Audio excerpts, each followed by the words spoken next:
The lawyer read, "I leave everything to the son I wish I had, and my best friend realized his father meant me, not him." The lawyer's office was dead silent, except for the sound of Owen's mother crying. Owen sat frozen across from me, staring like I'd just murdered someone in front of him. His mother kept shaking her head, dabbing her eyes with a tissue that was already soaked through. I couldn't move, couldn't breathe. The lawyer had just read Mr. Hayes' will out loud, and somehow, impossibly, he'd left everything to me, not to his actual son sitting 3 feet away. To me, Owen's best friend, the house worth over $1 million, the business, the investments, everything. Owen's face had gone from confused to pale to bright red in the span of 30 seconds. His hands were clenched into fists on the table. I wanted to say something, anything, but my throat had closed up completely. This had to be a mistake. There was no way Mr. Hayes would do this. No way he'd leave his own son with nothing and give it all to me. I'd known Owen since we were 7 years old, 20 years of friendship. We grew up next door to each other, inseparable through everything. His dad, Mr. Hayes, treated me like family from the moment we met. When my own father walked out when I was 9, Mr. Hayes stepped in without anyone asking him to. He taught me how to throw a football, helped with my homework, drove me to job interviews when I turned 16. He came to my high school graduation when my own dad didn't bother showing up. Owen used to joke that his dad liked me better, but it never felt serious. We were brothers. Their relationship was different though, complicated. Owen and his dad fought constantly about everything. College, jobs, money, responsibility. I tried to stay out of it, but I saw the disappointment in Mr. Hayes' eyes every time Owen quit another job or dropped another plan. Last month, Mr. Hayes died suddenly from a heart attack. I was destroyed. Owen seemed almost relieved in a way I didn't want to think about too hard. At the funeral, I spoke about how Mr. Hayes had been the father figure I desperately needed. Owen spoke too, but his words felt rehearsed and empty. A week later, Owen called and asked me to come to the will reading. I told him I didn't need to be there, that it was family business. He insisted, said his dad had specifically requested my presence. I figured maybe Mr. Hayes had left me a watch or some small keepsake to remember him by. I never imagined this. Now, Owen finally spoke, his voice shaking with rage. "You knew about this. You had to know." I shook my head hard. "Owen, I swear I had no idea." 6 months, Owen said, looking at the lawyer. "You said he updated this 6 months ago." The lawyer nodded. "Yes, and he confirmed it multiple times." Owen's laugh came out bitter and broken. "So for 6 months, my dad knew he was going to do this. Knew he was going to give everything to you instead of me, and he never said a word." Owen stood up so fast, his chair fell backward. "This is insane. He's not even family. I'm his son. I'm his actual son, and he left me nothing?" The lawyer cleared his throat. "Not nothing. There are some personal items designated for you and your mother, and there's a letter." He slid an envelope across the table to Owen. Owen grabbed it and ripped it open, his hands shaking so badly he could barely unfold the paper. He read silently at first, his face going through a dozen emotions. Then he started reading out loud, his voice cracking. "Owen, I love you, but you've spent your whole life coasting on my name and my money. You dropped out of college. You quit every job I got you. You've never shown ambition or drive or gratitude. I kept hoping you'd change, but you never did. Meanwhile, I watched your friend build himself from nothing. He worked 2 jobs to pay for college. He started his own business. He showed me what a son could be if he actually tried. I'm leaving everything to him because he earned it. Maybe this will finally teach you that nothing in life is guaranteed. Maybe you'll finally learn to work for something. I hope someday you'll understand. Dad." Owen crumpled the letter and threw it at me. It hit my chest and fell to the floor. "You stole my father," he said, his voice barely above a whisper. "And now you're stealing everything he built." His mother stood up and put her hand on his shoulder, but she was looking at me, not with anger, with something worse, pity, like she'd known this was coming, like she'd watched her husband fall out of love with their son and into admiration for me and couldn't do anything to stop it. Owen walked out without another word. His mother followed, pausing at the door to look back at me one last time before closing it behind her. I donated most of the inheritance to charity and tried to reach out to Owen for 2 years. He never responded, and I lost my best friend along with the only father figure I ever had.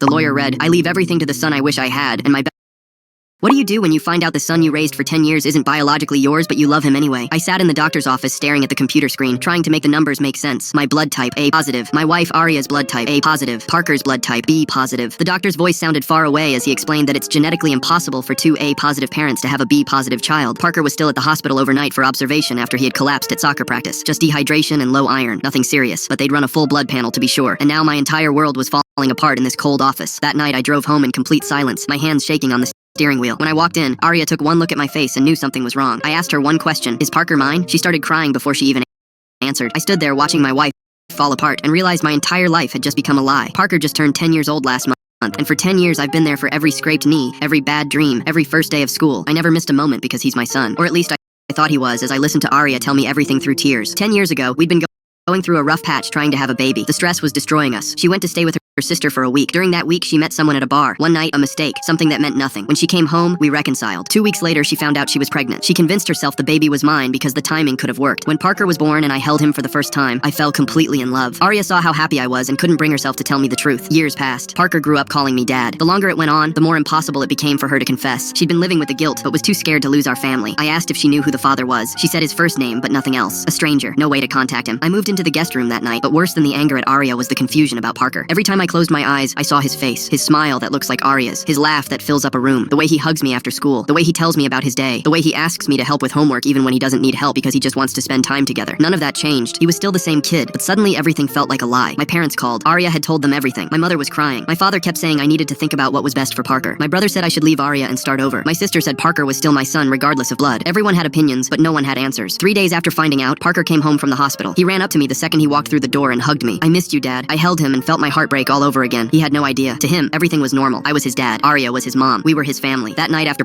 Parker went to bed, Arya and I sat in the kitchen. She asked what I was going to do. I told her I didn't know. She asked if I wanted a divorce. I said probably. She asked if I was going to tell Parker. That question stopped me cold. What would I even say? How do you tell a 10-year-old his whole family is a lie? How do you shatter his entire world? Arya started talking about custody arrangements, about co-parenting, about making sure Parker knew I'd always be in his life. Then she said something that changed everything. You'll always be his dad. Biology doesn't change that, but it did change it. Legally, I had no rights to Parker. If we divorced, Arya could decide I never saw him again. Without biological relation or legal adoption, I'd lose any custody battle. The kid I'd raised for 10 years could be taken away because of a DNA test. I looked at Arya and saw she'd known this the whole time. She'd let me fall in love with Parker, build my entire life around being his father, knowing she held all the power. Then I looked at the stairs where Parker had just gone to bed, where he trusted that tomorrow would be the same as every other day, where he believed his dad would always be there, and I realized something. Arya might hold the legal power, but I held something stronger. 10 years of memories, 10 years of love, a bond that no test could measure. I couldn't control what happened with Arya, but I could control my choice, and I chose Parker. I'm still in the guest room. Parker asks why Mom and I aren't sleeping in the same room anymore, and I don't have an answer that won't hurt him. We are going to the adoption office very soon. I don't know if I'll ever forgive Arya, but Parker is still my son, and no DNA test will ever change that. What do you do when you find out the son you raised for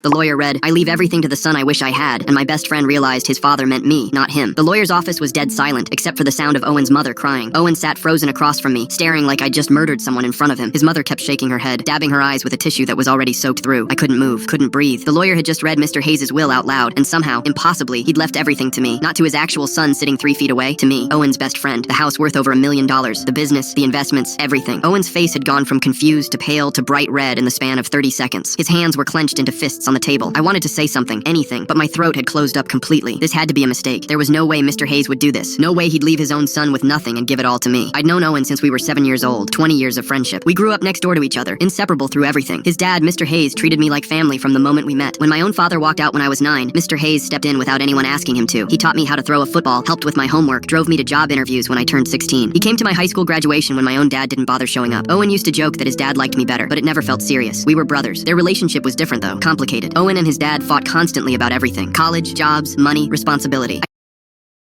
Health insurance?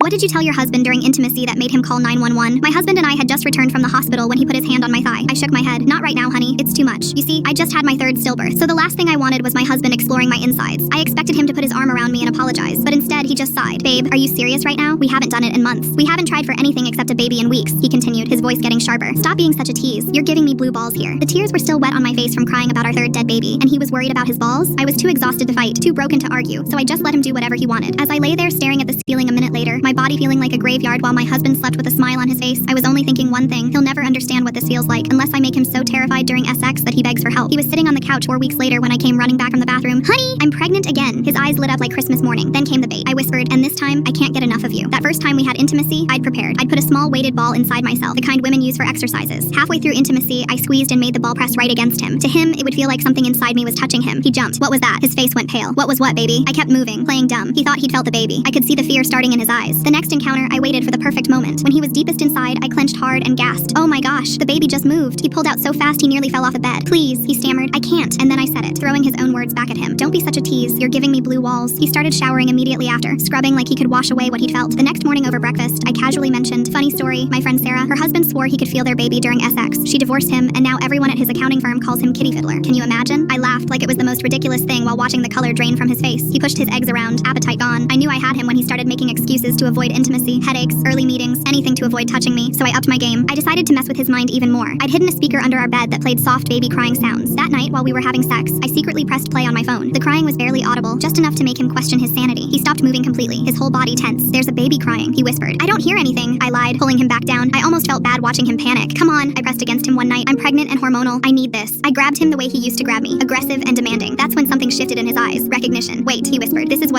when you were crying about. He tried to apologize. I'm sorry about what I did after the stillborn. I switched tactics immediately. Voice honey sweet. No, don't be sorry. I get it now. When you want it that bad, nothing else matters, right? Now we can do it whenever. I kissed him hard while he sat there frozen, trapped by his own logic. The crying sounds broke something in him. That night he slept on the couch. The next night, the guest room. He was literally running from me. 3 weeks into my fake pregnancy, I woke up alone and found his side of the bed hadn't been touched. I looked outside. He was curled up in his locked car. I made sure to knock on the window right as Mrs. G walked by with her dog. He's having anxiety about becoming a father, I explained loudly. The poor thing, she said. He just sat there trapped. How could he explain he was hiding from a baby that wasn't even born yet? After a week of sleeping outside, I texted texted him crying. Doctor says emotional distance from father can cause stillbirth. Please don't kill this baby too. He was back in our bed that night, terrified to touch me but more terrified to leave. At night, I'd catch him whispering to my stomach when he thought I was asleep. Apologies, promises to be better. 3 days later, when he saw me in a sexy police costume from Spirit Halloween, not even he could resist me. We were in doggy position when I made my move. One hard squeeze with a Benoit ball, and then I screamed, "The baby! Something's wrong! It's coming out!" He screamed too, pure animal panic, scrambling away from me. "Don't leave me hanging like this!" I yelled, using his exact tone from that night. He was sobbing, grabbing his phone, hands shaking so bad he could barely dial. I couldn't hold back my laugh. Full story on channel, link below.